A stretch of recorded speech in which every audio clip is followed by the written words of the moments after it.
Hey, what's up? A little unboxing video. Ordered some more targets from my boys at shootsteel.com. Got 4 little gongs, not gongs, 4 little plates. And I ordered a couple torso size, and I'm gonna unbox the steel. I've got some cardboard coming in. They haven't arrived yet. They weren't with this shipment, but probably do it for the steel that we're going to have on the range, unless we do something kind of fun. So here's the T-post hangers. There's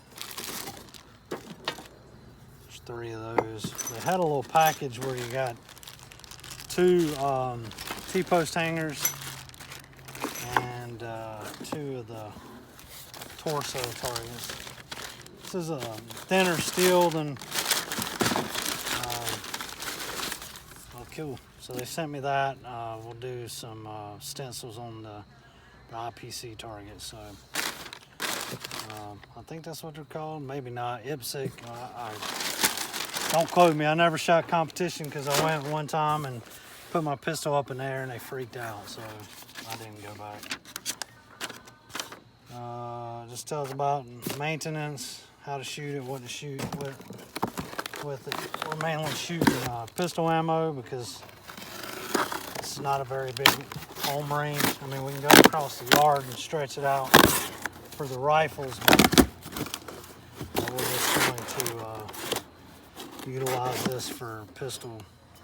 So this is a little free plate that came with it, a little tiny one. My ass probably won't be able to hit it, but that's all right. So I'm working on it.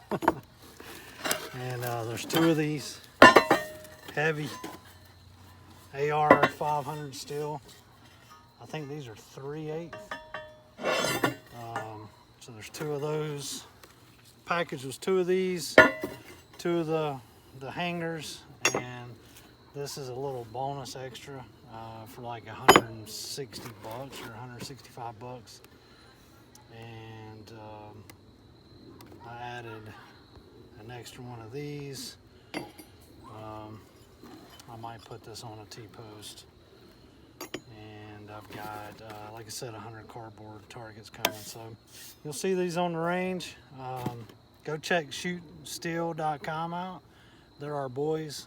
Go way back, so go give them a check, and I'll see you later. Have a good one.